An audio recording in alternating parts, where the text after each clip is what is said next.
இடம் இல்லைன்னு எடுத்துட்டதா சீஃப் சொன்னார் என்றார் பாச்சா என்னை பார்க்காமல். நம்ப முடியவில்லை. நேற்று வரை பத்திரிகையின் மிக முக்கியமான செய்தியாக இருந்த லத்தாங்கியின் கதை ஒரே ராத்திரியில் இடமின்மையால் நீக்கிவிடக்கூடிய செய்தியாகிவிட்டதா? நான் மேஜையில் கிடந்த தின ஒளியின் அன்றைய பிரதியை பார்த்தேன். கூடுவாஞ்சேரி பஞ்சாயத்து தேர்தல் இதைவிட முக்கியமாகிவிட்டதா? எனக்கு ஒன்றும் தெரியாது. நீ பூனையை கேட்டுக்கோ. அவன் எடுடான்னு சொன்னா எடுத்துதான் ஆகணும். எடிட்டோரியல் பாலிசி பத்தி நம்ம என்ன கேள்வி கேட்க முடியும்?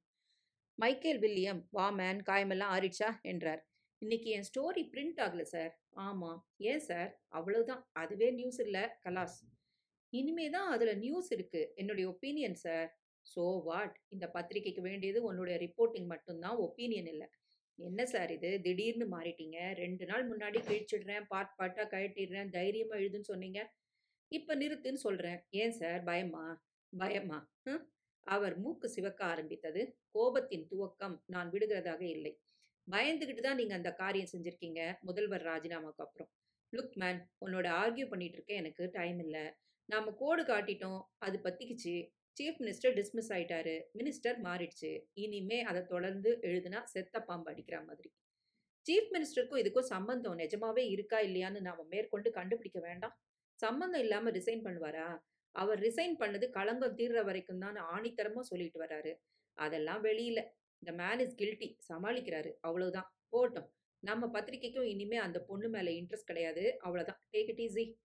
நான் தான் சார் இதுல முட்டாள். அடிபட்டு உதப்பட்டு அம்மா தங்கச்சி எல்லாரையும் சந்திச்சு தைரியமா எழுதி இப்ப கூட அபாயத்துல தான் இருக்கேன். நீங்க என்னடான்னா டபக்குன்னு குழாய மூடுறாப்புல க்ளோஸ் பண்ணிட்டீங்க.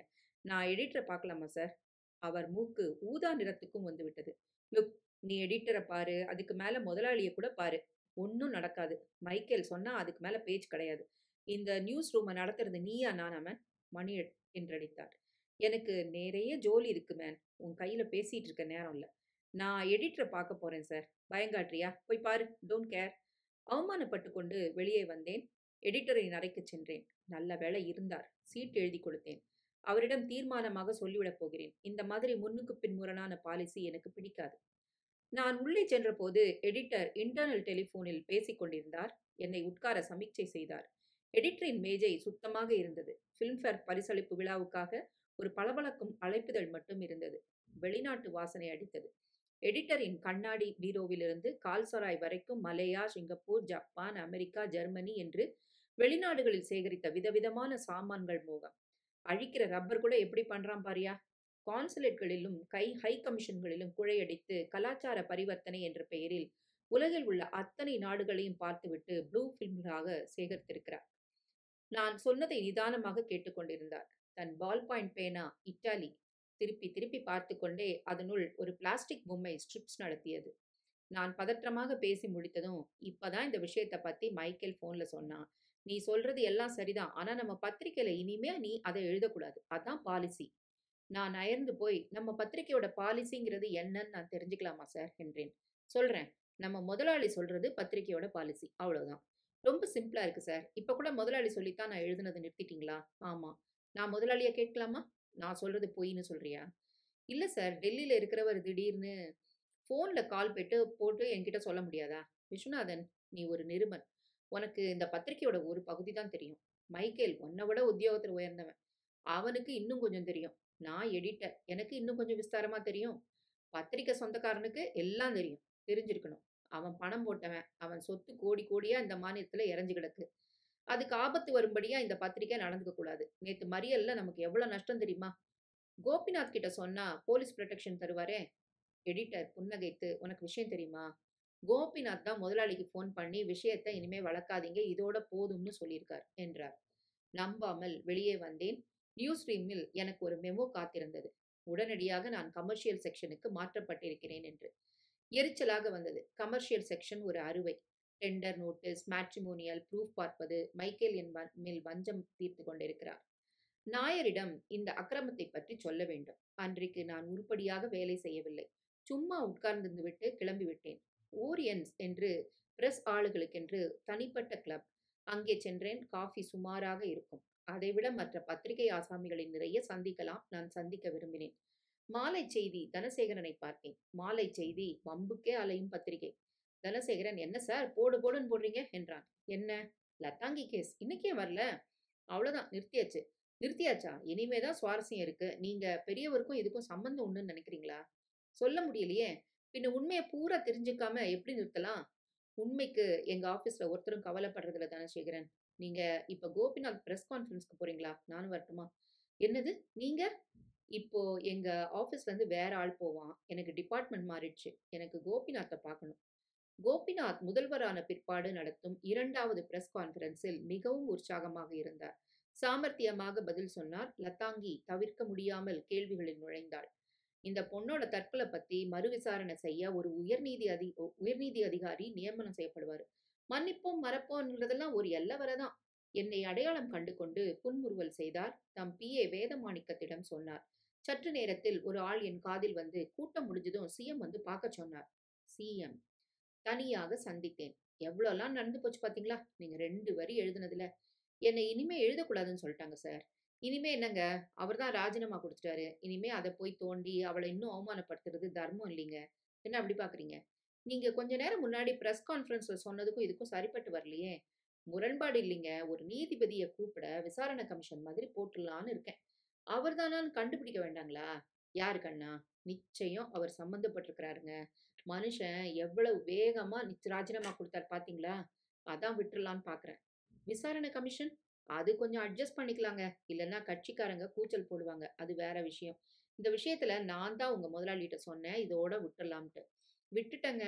இருந்தும் எனக்கு சமாதானம் ஆகலைங்க. நீங்க எனக்கு போலீஸ் பந்தோபஸ்து குடுத்ததுக்கு ரொம்ப வந்தனம். இன்னும் கொஞ்ச நாளைக்கு வேணுங்க. ஏன்? அத தொடர்ந்து எழுதப் போறேங்க. நான் வேற பத்திரிக்கையில அத தொடரப் போறேங்க. அதுக்காக கொஞ்சம் போலீஸ் புரொடெக்ஷன் தேவைப்படும். கோபிநாத் என்னை பார்த்து சிரித்ததில் அவர் கண்கள் ஒத்துழைக்கவில்லை. அதுக்கு என்ன? கொஞ்சம் டேஞ்சரா காரியம் செய்யப் போறீங்க. அது இப்போ அர்த்தமில்லாததா படுது. அந்த டைரி இன்னும் கிடைக்கலையே. அது கிடைச்சா தான் உண்மை பூரா வரும்னு தோணுது. சென்னை போலீஸ் ஒரு டாக்ஸி விடாம விசாரிச்சாச்சு. டைரி கிடையாது. நீங்க ஏதாவது ஒளிச்சு வச்சிருந்தா தான். ச்சே! நான் கிளம்பினேன். கோபிநாத், நம்ம மாநிலத்துல பேச்சு சுதந்திரத்தையும், பத்திரிக்கை சுதந்திரத்தையும் யாராலையும் தொட முடியாது. நீங்க எழுதலாம். ஆனா, அந்த ஆளுக்கு இப்பவும் மாஸ் சப்போர்ட் இருக்கு. அதனால கொஞ்சம் ஜாக்கிரதையா இருங்க. என்னதான் போலீஸ் இருந்தாலும் எப்பவுமே எங்கேயுமே கவனமா இருக்கணும். போயிட்டு வாங்க என்றார். வெளியே காத்திருந்த தனசேகரனிடம், உங்க பத்திரிக்கையில நான் லதாங்கியோட கதையை தொடர்ந்து எழுதட்டுமா என்றேன். அவன் முகம் மலர்ந்து, அப்படியா, அச்சுதடா அதிர்ஷ்டம் என்றான். என் பேர்ல எழுத முடியாது. வேற பேர் போட்டு தினம் ஒரு டெஸ்பாச் எழுதி கொடுக்குறேன். வாங்கிக்குவாங்களா? தாராளமா. இதுக்குத்தானே மாலை செய்தி காத்து கிடக்குது. இந்த வாரம் முழுவதும் நான் என் ஆபீஸில் நல்ல பிள்ளை போல் ப்ரூஃப் பார்த்து கொண்டிருந்தேன். எனக்கு ஒரு சந்தேகம் என்று மாலை செய்தியில் என் முதல் கட்டுரை வந்தது. என் சர்வீஸில் என் ஸ்தாபனத்திற்கு நான் செய்த முதல் துரோகம் இதுதான் என்று பட்டது. இதில் துரோகம் இருக்கிறதா என்ன? 24 மணி நேரமும் நான் இவர்களுக்கு சொந்தமா என்ன? என் ஓய்வு நேரத்தில் மற்ற பத்திரிகைக்கு எழுதக்கூடாதா என்ன? மாலை செய்தி என்னை மகிழ்ச்சியுடன் வெளியிட்டது. ஆனால் கொஞ்சம் ஓவர் மகிழ்ச்சி. இதுதான் லதாங்கி என்று ஒரு போட்டோ போட்டு ஆச்சரிய குறிகளை தெளித்து அமர்க்களமாக வெளியிட்டிருந்தது. ஆனால் நான் அனுப்பியதற்கு மேல் சில சமாச்சாரங்கள் வெளியிட்டதுதான் எனக்கு அதிர்ச்சி அளித்தது. லதாங்கியின் அந்த 24 ரூபாய் தீவு டயரியின் பகுதிகள் கொஞ்சம் கொஞ்சமாக மாலை செய்தியில் வெளியிடப்படும். நான் மிகுந்த கோபத்துக்கு தனசேகரனுக்கு டெலிபோன் செய்தேன். கிடைக்கவில்லை. வீட்டுக்கு வந்தபோது இருட்டில் வாசலில் கொஞ்சம் பேர் நின்று கொண்டிருந்தார்கள். அம்மா கதறிக் கொண்டிருந்தாள். சுமதியும் லக்ஷ்மியும் அவளை தேற்றிக் கொண்டிருந்தார்கள். வினு எங்கே என்றேன். பட்டாபி ஆத்துல போய் டிவி பார்த்துட்டு வரேன்னு போனா. இன்னைக்கு என்னவோ சந்திரலேகாவாம். சுமதியும் பார்த்துட்டு வரேன்னு அப்புறம் போயிருக்கா. அவ ஆத்துல வினு இல்லையாம். இந்த மாதிரி நடந்ததே இல்ல. என்கிட்ட ஒரு வார்த்தை சொல்லாம கொல்ல பக்கம் கூட போக மாட்டா. இப்ப அவளை எங்கன்னு போய் தேடுவேன். சுமதி, எனக்கு பிக்சர் பார்க்க ஓடல அண்ணா. பாதியில வந்துட்டேன். வினிக்குட்டி எங்கன்னு கவலையா இருக்கு என்றாள். சினிமா சினிமாவுக்கு போயிருக்குமாமா. நீங்க கவலைப்படாதீங்க. அதெல்லாம் செய்ய மாட்டா. என்ன பாழா போற டிவியோ என்ன சினிமாவோ. என்னுள் பயம் கொப்பளித்தது. நீ வரப்போறன்னு பார்த்தா என்னடா ஆபீஸ் உனக்கு? ஒரு நாளை பார்த்தாப்புல நீ இருட்டுனதுக்கு முன்னாடி வரதில்ல. ஆத்துல வயசு பொண்ணுங்களை வச்சுன்னு நான் லாடுறேன். எங்க போய் தேடுவேன்? எப்படி தேடுவேன்? எது வரைக்கும் காத்திருக்கணும்? எப்படி எப்படி செய்தி வரும் என கேட்பார்கள். அந்த டைரியைத்தான் கேட்பார்கள். ச்சே, பிரயத்தனப்பட்டு எண்ணங்களை திசை திருப்பினேன். சினிமாவுக்கு போயிருப்பாள். ஒருவேளை மாம்பழத்துக்கு கீம்பழத்துக்கு சரசு வீட்டுக்கு போயிருப்பாளோ? அந்த வெண்ணெய் கடைக்கு ஃபோன் பண்ணி பாரேன். பின்ன ஏதாவது செய்யேன்டா. 15 வயசு பொண்ணு ராத்திரி ஆத்துக்கு வரலன்னா ஊர் சிரிக்கும் என்று அம்மா அலறினாள். நான் ஊரை பார்த்தேன். முதல்ல நீங்கள்லாம் வீட்டுக்கு போங்க. நீங்க இங்க இருக்கிறதுனால எங்க அம்மா இன்னும் தத்து பித்துன்னு உளர ஆரம்பிப்பா. தகவல் வந்ததும் உங்க எல்லாருக்கும் அவசியம் சொல்றேன். அவர்கள் என்னை பற்றி கிராதகன் என்று நினைத்துக் கொண்டு வெளியேறினார்கள். பின் என்ன? எனக்கு பசிக்கிறது, சாப்பிட நேரம் இல்ல. சட்டுன்னு ஒரு காஃபி போட்டு குடு. நான் கிளம்பி போறேன். எங்கடா போவ? எனக்கு ஒண்ணும் தெரியலையே. பெருமாளே, ஸ்ரீனிவாசா, வரதராஜா, ரங்கநாதா, முருகா, சக்திவேலா, சண்முகா, கோபிநாதா என்று நினைத்துக் கொண்டேன். வினு, எங்கே இருக்கிறாய்? ப்ரூ காஃபியை ஒரே மடக்கில் குடித்துவிட்டு வெளியே வந்தேன். தினம் நின்று கொண்டிருக்கும் போலீஸ்காரரை காணும். பார்மசிக்கு போய் என் ஆபீஸுக்கு டெலிபோன் செய்தேன். எனக்கு ஏதும் கால் வந்ததா என்று. இல்லை என்று சொன்னார்கள். வீட்டுக்கு போனால் அம்மா பினாத்த ஆரம்பித்து விடுவாள். நான் வெளியே இருக்கிற வரை வினுவை தேட ஏதாவது முயற்சி செய்து கொண்டிருக்கிறேன் என்றுதான் நினைப்பாள். 1 மணி நேரம் சுற்றினேன். வீட்டுக்கு போய் பார்க்கலாம் வினு வந்து விட்டாளா என்று. இல்லை என்றால் மறுபடி நடக்கலாம். தென்னந்தோப்பு இருட்டாக இருந்தது. மெதுவாக நடந்தேன். தூரத்தில் விட்டு வந்த கார்களின் பஸ்களின் சப்தம் கேட்க அந்த இடத்து பஜாரின் வெளிச்சம் இங்கே கொஞ்சம் சோகையாக தெரிந்தது. பல இடங்களில் இருட்டு திட்டுக்கள் இருந்தன. அதில் ஒன்றில் ஒரு உருவத்தை பார்த்தேன். உட்கார்ந்த ஏன் ஏறக்குறைய படுத்திருந்த உருவம். அருகில் சென்றேன். உற்றுப் பார்த்தேன். திடுக் என்று என் இதயம் மார்பில் இடித்தது. வினு, என்னமாச்சு உனக்கு? வினு, அண்ணா அண்ணா என்றாள். என்னாச்சு என்னாச்சு உனக்கு? வலி. எங்க அடிபட்டுதா? உடம்பெல்லாம். நான் அவள் அருகில் உட்கார்ந்தேன். அவள் உடைகள் கலைந்திருந்தன. காதில் ஒரு வளையத்தை காணவில்லை. ரவிக்கை ஹூக்குகளை காணும். என்னம்மா ஆச்சு வினு, சொல்லு. உனக்கு உனக்கு உடம்பு சரியில்லைன்னு ஒரு மாமா கார்ல அழைச்சுன்னு போனா. பாவிகளா, சனியன் பிடித்தவளே, ஏன் இப்படி ஒன்றும் தெரியாமல் வளர்ந்து பலியாடு மாதிரி? கார்ல எத்தனை பேர் இருந்தா? 2 3 பேர் இருந்தா. இருட்டு தெரியல. வா பாப்பான்னு பக்கோடா கொடுத்தார் ஒருத்தர். என்ன உன் ஆபீஸ்க்கு அழைச்சுன்னு போறேன்னு மாடியில் அழைச்சுன்னு போய் கதவை சாத்திட்டு 4 பேரும் என்னவோ பண்ணிட்டா அண்ணா. எனக்கு மயக்கம் மாறி வந்துட்டுது. நடக்க முடியல, உட்காந்துட்டேன். டிவி பார்க்கல. டிவி? வினு, நீ சீரழிந்திருக்கிறாய். உனக்கு தெரியவில்லையா? உனக்கு எத்தனை வயசு? 6. ஆத்திரத்தில் என் வயிற்றில் அமிலம் பிரவகித்தது. என்ன செய்வது? யோசித்தேன். பாவிகளா, தப்பாயிட்டுது அண்ணா. என்ன அடிச்சுடேன். அவளை கைத்தாங்கலாய் பிடித்தேன். என் மேல் சாய்ந்தாள்.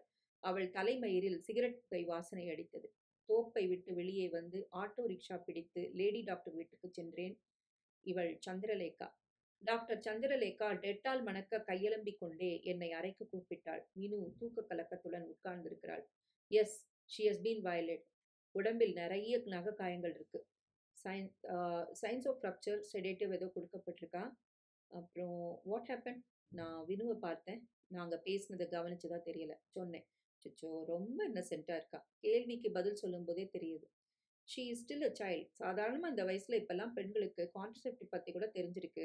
எக்ஸப்ஷனல் கேஸில் தான் இவ்வளவு அறியாமல் இருக்கும். டாக்டர், இவளுக்கு ஏதாவது? நீங்கள் ஒரே பண்ணிக்காதீங்க, ஒன்றும் ஆகாது. Chance of pregnant is very remote. நான் காயங்களை ட்ரீட் பண்ணிட்டேன். இப்போதைக்கு நான் கொடுக்கக்கூடிய அட்வைஸ், கீப் ஹர் இன்னசென்ட். இந்த சம்பவம் இவ லைஃப்பில் நிச்சயம் அஃபெக்ட் பண்ணும். அதிகமாக அஃபெக்ட் பண்ணாமல் பார்த்துக்கங்க. டாக்டர், இது என் மற்ற சிஸ்டர்களுக்கோ அம்மாவுக்கோ, ஒரு டாக்டர் கிட்ட, அதுவும் ஒரு சைக்கலாஜிஸ்ட் கிட்ட இந்த கேள்வியை கேட்கக்கூடாது. போயிட்டு வா வினு. இனிமே அண்ணா துணை இல்லாமல் தனியாக போகவே கூடாது, தெரியுமா? சினிமா மாதிரி குண்டங்க நிறைய பேர் இருப்பாங்க. வினு, வினு, நீ எங்க போயிருந்தேன்னு அம்மா கேட்டா சினிமாவுக்கு தான் சொல்லிடு. என் கிளாஸ்மேட் சினிமா கூப்பிட்டா. 3 வீரர்கள் இன்னைக்கு தான் லாஸ்ட். அதனால தான் போயிட்டேன். அண்ணா ஆஃபீஸுக்கு கூட ஃபோன் பண்ணேன், அவன் இல்லைன்னு சொல்லிடு. அம்மா அடிப்பாளே, பரவாயில்ல அடிக்கட்டும். நான் பண்ணது தப்பு அண்ணா, தப்பு. சி, சும்மா இரு. நாளை காத்தால கம்ப்ளீட்டா சரியா போயிடும். அவள்லாம் யாருன்னா? வந்துட்டாளா? அம்மா வயத்துல பால் வார்த்தையடாப்பா. எங்கடி போயிருந்த? கட்டையில போறவளை எச்ச மூலி. சினிமாவுக்குமா என்றாள் பயந்தவாறே. சினிமாவுக்கா? ஏண்டி, என்னடி இது புதுசா தைரியம்? என்னடி பாவாடையில ரத்தம்? எனக்கு திக்கென்றது கவனிக்கவில்லை. கீழே விழுந்துட்டாம்மா. ஆத்துக்கு கூட்டின்னு வரப்போ கொஞ்சம் பலமா அடிச்சிட்டேன். அப்ப விழுந்து முழங்கால் அடிபட்டிருக்கு, கவனிக்கல. அடிச்சியா? பின்ன இப்படி சொல்லாம கொள்ளாம சினிமா போனா?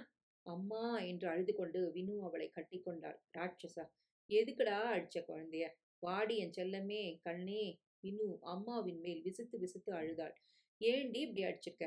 அடிக்க கூடாதுடா. ஏன்டா இப்படி அடிச்சிருக்க? அடிக்க கூடாதுடா. ஏண்டி, சினிமா போறேன்னு சொல்லிட்டு போகக்கூடாதா? யாராவது மாட்டேன்னு சொல்ல போறாளா? எவ்வளவு கவலை பாரு எங்களுக்கெல்லாம். போய் போய் சாப்பிட்டு போ. வினு பேசாமல் சாப்பிட்டு விட்டு பேசாமல் அறைக்குள் போய் படுத்துக்கொண்டு உடனே தூங்கிவிட்டாள். எனக்கு சாதம் உள்ளே செல்லவில்லை. கை கழுவினேன். வினு படுத்திருப்பது தெரிந்தது. கன்னத்தில் கீறல். அவள் எப்போதும் அணைத்துக் கொண்டு தூங்குகிற அழுக்கு பொம்மை கீழே கிடந்தது. எனக்கு 2 கைகளையும் கோத்துக்கொண்டு சுவரில் மட்டேர் மட்டேர் என்று ரத்தம் வரும் வரை அடிக்க வேண்டும் போல் தோன்றியது. மறுநாள் ஆபீஸிலும் பித்து பிடித்தாற் போல்தான் இருந்தேன். அந்த விவரம் தெரியாத பயம் என்னுடன் ஸ்திரமாக ஒட்டி கொண்டு விட்டது. நாயர் வந்து ஒரு டைப் அடித்த காகிதத்தை காட்டி அதில் ஒரு கையெழுத்து போடு என்றார். என்ன நாயர் இது? உன்னை ட்ரான்ஸ்ஃபர் பண்ணது தப்பு. அதுக்கு உனக்கு சம்மந்தம் இல்ல. உடனே வித்ட்ரா வாங்கிக்கன்னு சும்மா போடு. பாக்கிய நான் பார்த்துக்கிறேன். நான் மிஷின் போல் கையெழுத்திட அதை சரக்கென்று பிடுங்கிக் கொண்டு சகாக்களுடன் எடிட்டரை பார்க்கச் சென்றான். இருக்காரே. என் மேஜை எதிர் மேஜையில் இருந்த டெலிஃபோனை என்னிடம் காட்டினார் சாமி. ஹலோ. பாத்தியா பிரதர், பிராமண பொண்ண அனாவசியமா காயப்படுத்த வேண்டியதாயிடுது பாரு. அந்த டைரிய குடுத்துட்டா அதெல்லாம் நடக்காது பாத்தியா. அடே பாவி, நீ ஒழிஞ்சு போறடா, பஸ்மகா ஆகிட போறடா. உன்னை நான் எரிக்க போறேன்டா பெட்ரோல் ஊத்தி. இதை பூரா கேட்டிருக்க மாட்டான். யார் அப்படி வெய்யற என்றார் சாமி திடுக்கிட்டு. என் கண்ணீரை அடக்க முடியாமல் பாத்ரூமுக்கு சென்றேன். போலீஸுக்கு போன் செய்தால் என்ன? பப்ளிசிட்டியை தாங்க முடியுமா? கோபிநாத்தை தனியாக பார்த்து முயற்சி செய்யலாம். முகத்தை அலம்பிக் கொண்டு சீட்டுக்கு வந்து கோபிநாத்துக்கு டெலிபோன் செய்தேன். சிஎம் இல்லைங்களே, கோயம்புத்தூர் போயிருக்காரு. விவசாய போராட்டம் ஒன்று நடக்குது. பேசி முடிக்க போயிருக்காரு. சண்டே தான் திரும்பி வராரு. யாரிடம் சொல்லி அழுவேன்? ரூபா. ரூபாவுக்கு டெலிஃபோன் செய்தேன். யாரு? Please pickup. ஜெட் நாய்ஸ்ல கேட்கவே இல்லை. விஸ்வநாத். விஸ்வநாத். ஓ நீங்களா? உன்னை நான் இன்னைக்கு பார்த்தே ஆகணும். இன்னைக்கு லேட் ஆயிடும். திரும்பி வர 11 ஆயிடும். நாளைக்கு ஈவினிங் மீட் பண்ணலாமே. என்ன விசேஷம்? பேச வேண்டாம், டெலிஃபோன்ல பேசுங்களேன். Anything about Latha? இல்ல. பின்ன நேர்ல சொல்றேனே. நாளைக்கு 4:30க்கு வரவா? தயக்கம். ஓ எஸ் வாங்க. 4:30க்கு ஒரு பைலட் கேப்டன் வசந்த் வராரு. அவரை நீங்க கட்டாயம் மீட் பண்ணும். பை. மனநிறைவு இல்லாமல் டெலிஃபோனை வைத்தேன். இன்றைய தின ஒளியில் கோபு சிரித்துக் கொண்டிருந்தார். அருகே நெற்றியில் ஒற்றையிட்டுக் கொண்டு ஒருவர் போட்டோ. லதாங்கியின் கேஸை மறு விசாரணை செய்ய ஜுடிஷியல் என்கொயரி நடத்த நியமிக்கப்பட்டிருக்கும் ஹைகோர்ட் ஜட்ஜ் மணவாளன். எடிட்டர் கூப்பிட்டார் என்னை. உள்ளே நாயர் சிவந்த முகத்துடன் உட்கார்ந்திருந்தான். அவன் அருகே அவன் செயலார் 2 பேர். எதிரே எடிட்டர், பக்கத்தில் மைக்கேல். ஏயா நீ அப்படி எழுதி கொடுத்திருக்க என்று அந்த கடிதத்தை காட்டினார். படிச்சியா? உனக்கும் கம்பெனிக்கும் கான்ட்ராக்ட் தெரியுமா? நான் என்ன சொல்றேனோ நீ அதை செஞ்சே ஆகணும். அப்படி இல்லைனாலும் ஒரு ரிப்போர்ட்டருடைய டியூட்டி ரிப்போர்ட்டிங். அதை கொண்டு நீங்க கமர்ஷியல்ல போட முடியாது. அப்பாயின்மெண்ட் ஆர்டரை பாரு. Any other duty assign from time to time by the management என்றார் மைக்கேல். ஏய் நான் உங்ககிட்ட கேட்கல என்றார் நாயர். நான் உங்ககிட்ட சொல்லல என்றார் மைக்கேல். லுக் ஒயிட் மேன், இனி ஒரு தடவை இந்த மாதிரி கெட்ட வார்த்தையை உபயோகப்படுத்தினா அப்புறம் நீங்க இங்க நடக்கிறதே பாரு. சார், நீங்க இந்த யூனியன் லீடர் சொல்றதெல்லாம் செஞ்சுக்கிட்டே இருக்கீங்க. அதனால தான் இவங்களுக்கு தலை ஏறி போச்சு. எங்க சார்ட்டர் ஆஃப் டிமாண்ட்ஸ் படி நாங்க கேட்டதை நீங்க இன்னும் செட்டில் பண்ணல. அது லேபர் கோர்ட்டுக்கு போயிருக்கு. அப்புறம் இந்த மாதிரி ஆட்டோகிராட்டிக்கா ஆர்டர் எல்லாம் போட ஆரம்பிச்சிட்டீங்க. இப்ப என்ன செய்யணும்? விஸ்வநாத் டிரான்ஸ்ஃபர் பண்ணதை வித்ட்ரா பண்ணிடணும். அப்புறம் இந்த ஆள் மைக்கேல் இந்த மாதிரி லாங்குவேஜ் உபயோகப்படுத்த மாட்டான், மன்னிப்பு லெட்டர் கொடுக்கணும். நெவர். அப்போ ஸ்ட்ரைக். 1975 அக்ரிமெண்ட் படி நீங்க பீரியட் ஆஃப் நோட்டீஸ் கொடுக்காம நோட்டீஸ் பீரியட் ஆரம்பிச்சிடுச்சு. 23ஆம் தேதியிலிருந்து ஸ்ட்ரைக் என்றான் நாயர். நான் வேலை இழந்ததன் ஆரம்ப கட்டம் அது. ஆபீஸை விட்டு வெளியே வந்தபோது வாசலில் கூட்டமாக இருந்தது. டிவி நாயர் அங்கிருந்து என்னை கூப்பிட்டான். எனக்கு சோகை பிடித்த மாலை போட்டு மரப்பெட்டியில் மேல் அவசர நாற்காலி வைத்து அதன் மேல் என்னை ஸ்திரமில்லாமல் உட்கார வைத்து காம்ரேடுகளை விழித்து சிவப்பாக பேசினான். என்னை விக்டிமைஸ் பண்ணியிருக்கும் முதலாளியின் அராஜகத்தை சபித்தான். தாள் கேட்ட இன்டரிம் ரிலீஃப் கிடைக்காத அநியாயத்தை சாடிவிட்டு மற்ற ஸ்தாபனங்களில் கிடைக்கும் ஊதியங்களின் சிறப்பை பாடிவிட்டு ஏகப்பட்ட ஜிந்தாபாதுகளுடன் கூட்டத்தை முடித்தான். எனக்கு கூட நடுநடுவே ஜிந்தாபாத் கிடைத்தது. தற்காலிகமாக கிடைத்த இந்த உன்னதத்தை வைத்துக்கொண்டு என்ன செய்வது என்று விழித்தேன். நாயர் ஒரு பீடி பற்ற வைத்துக் கொண்டு, விசு, இனி என்னை கேட்டுட்டு எதையும் செய். இப்பவும் உன்னை ஒரு விரலால கூட அசைக்க முடியாது. 22ஆம் தேதிக்குள்ள உனக்கு கொடுத்த ஆர்டரை வாபஸ் வாங்கல, இந்த ஆபீஸ் மயான மாதிரி ஆயிடும். ஒரு மிஷின் ஓடாது, ஒரு காகிதம் நகராது. கேட்டுதா? நான் இந்த மகனுங்க. எதுவும் எனக்கு விளங்கவில்லை. என்னை அறியாமல் என் தின வாழ்க்கையின் சம்பவங்கள் ஏதோ ஒரு அண்டை உலகத்து சினோரியோ படி நடப்பதாய் பட்டது. வீட்டுக்கு வந்தபோது வாசலில் பக்கத்து வீட்டு பெண்கள் ஏரோப்ளேன் பாண்டி ஆடிக்கொண்டிருந்தார்கள். வினு கன்னத்தில் கை வைத்துக் கொண்டு வெற்றுப்பார்வை பார்த்து கொண்டிருந்தது. வினுவா? கடைக்கு ஓடிப்போய் லாண்ட்ரி துணி வாங்கி வரும்போது கூட பாண்டி கட்டங்களின் மேல் தத்தி தத்தி விட்டுத்தான் வருவாள். கடிகாரத்தை பார்த்துவிட்டு, வினு சீக்கிரம் ட்ரெஸ் பண்ணிக்கோ, நான் உன்னை ஒரு இடத்துக்கு கூட்டு போறேன் என்றான். டாக்டர் கிட்டே அண்ணா? இல்ல, டாக்டர்லாம் ஆச்சு, 3 விரல்கள் சினிமா என்று அவள் முகத்தில் பிரகாசத்தை எதிர்பார்த்து ஏமாந்தேன். சினிமாவில் கன்னத்தில் கை வைத்துக் கொண்டு உட்கார்ந்திருந்தால் அந்த படத்தில் வந்த சாகசங்களுக்கு இழுத்து குதித்து சீட்டில் ஏறி நின்று கொண்டிருப்பாள். ஏன் வினு, உடம்பு சரியில்லையா? ஒன்னும் இல்ல அண்ணா. இரவில் தூங்கும்போது வினு ஒரு தடவை திடுக்கிட்டு எழுந்து வேண்டாம் வேண்டாம் என்றால் மறுபடி தூங்கி போனாள். என் இனிய சகோதரி வினு பிறந்தபோது எனக்கு 10 வயது. அவள் பிறந்தது எனக்கு தெளிவாக ஞாபகம் இருக்கிறது. அந்த ரூமுக்குள் தீட்டுப்படாமல் செக்கச் செவேல் என்று அந்த சின்ன கால்களை அம்மா தூங்கும்போது தொட்டு பார்த்திருக்கிறேன். 10ஆம் நாள் பட்டுச்சட்டையும் தங்க கம்பி வளையலும் போட்டு குழந்தையை விட பெரிதாக பொட்டு இட்டு தொட்டிலில் இட்டு சன்னமாக பாடி நெல்லை இறைத்து விரலால் எத்தனை பெயர்களை எழுதினோம். தர்மலக்ஷ்மி, பிருகதாம்பாள், பார்வதி, வினோதா. அரிசிலை கட்டிக்கொண்டு அலைந்தது. தெரு பூரா அலறிக்கொண்டு பள்ளிக்கூடம் சென்றது. வருஷாந்திர விழாவில் ஜிப்சி வேஷம் போட்டது. 3வது ஸ்டாண்டர்டில் கிரெடிட் கார்டு வாங்கினது. என்சிசியில் சேருவேன் என்று அடம் பிடித்தது. மெதுவாக விரைந்து வளர்ந்து சுமதியின் லிப்ஸ்டிக்கை தடவி பார்த்து கொண்டது. கண்ணாடியில் நெற்றிப் பொட்டிலிருந்து பார்வை விலகி மெதுவாக உடம்பின் மேல் பரவி வெட்கம், ஆர்வம், புரியாத்தனம். பாப்பா என்று கூப்பிட்டிருப்பானோ, குட்டி என்று கூப்பிட்டிருப்பானோ. இந்தா பக்கோடா சாப்பிடு. ச்சே, நினைச்சு பார்க்காத, நினைக்கவே பயமா இருந்தது. தப்பு செய்தது நான் தான். பாலிசி இல்லாத செய்தித்தாளில் உண்மை தேடவா நான் இதையெல்லாம் செய்தேன்? இல்லை, எனக்கு புகழ் வரும், என்னையும் சற்று நேரம் இந்த இதமான விளக்குக்கு அடியில் நிறுத்துவார்கள் என்ற தன்னினைவில் தானே இந்த விவகாரத்தை வெளியிட்டேன். கண்ணன் ஆண்டால் என்ன, கோபிநாத் ஆண்டால் என்ன? எவனோ ஒருத்தன் அரசியல் நடத்த, எவனோ ஒருத்தன் பேப்பர் நடத்த, என் தங்கையின் குழந்தைத்தனம் மூர்க்கமாக கலைக்கப்பட்டு விட்டது. ஹரிச்சந்திரனை நினைத்துக் கொண்டேன். கையாளாதவர்களின் ஹீரோ ஹரிச்சந்திரன் ஒரு மெசாகிஸ்ட். தூக்கமே வரவில்லை. என்ன இன்னும் வரக்கானோம் என்று கேட்டார் தனசேகரன் மாலை செய்தி. மேலே எழுதுறதுக்கு புதுசா ஒன்றும் இல்லை, அதனால தான் அனுப்பல. என்ன அப்படி சொல்றீங்க? நீங்க தானே மேட்ரு கொடுக்குறேன்னு சொல்ல நான் எங்க எடிட்டர்கிட்ட பேசி தகவல் கிடைச்சா எழுதலாம். செய்தி சேகரிக்க இப்ப திராணி இல்லை. பர்சனல் ப்ராப்ளம்ஸ் நிறைய ஆயிடுச்சு. அந்த டைரியிலேருந்து உங்களுக்கு என்ட்ரி ஞாபகம் இருந்தா அதை எப்படியாவது கொஞ்சம் அட்ஜஸ்ட் பண்ணி எழுதிடுங்களேன். டைரியை என்னையே எழுத சொல்றீங்களா?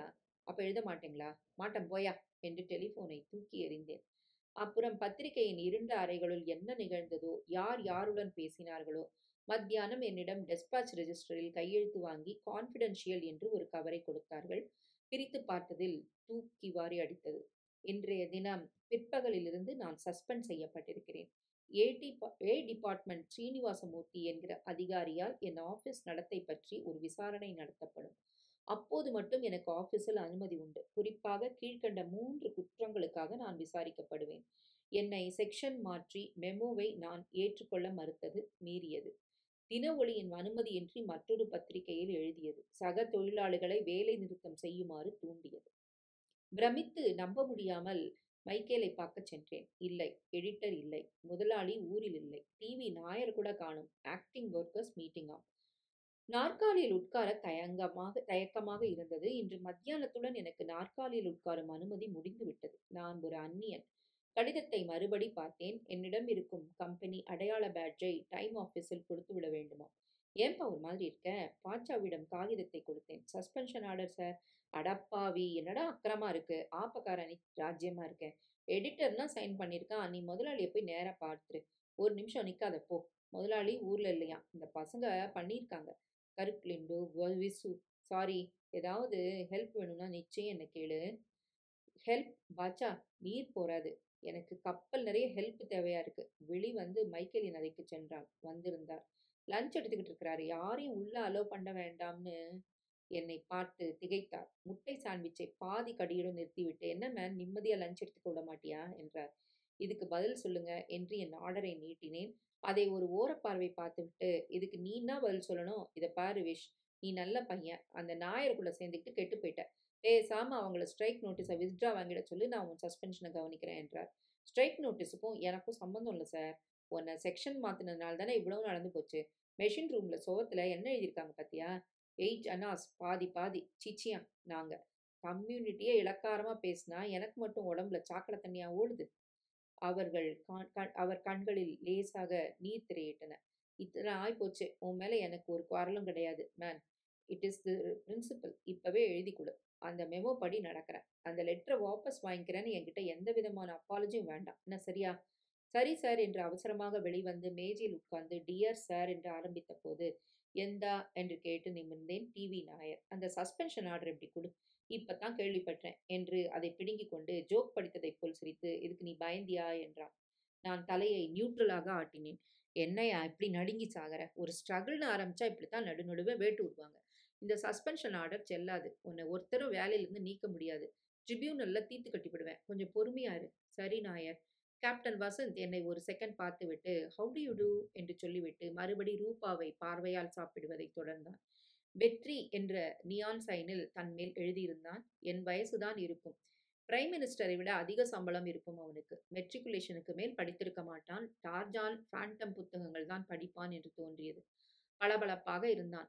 தினத்துக்கு மொத்தம் 15 தப்படிக்கு மேல் நடந்திராத company car, aeroplane, company car வாழ்க்கை. 5 மணி நேரம் பறந்தால் 15 நிமிஷத்துக்கு மொத்தம் இவனுக்கு ஜோலி இருக்கும். பாக்கியெல்லாம் ஏரோப்ளேனின் ஆட்டோ பைலட் பண்ணிவிடும்.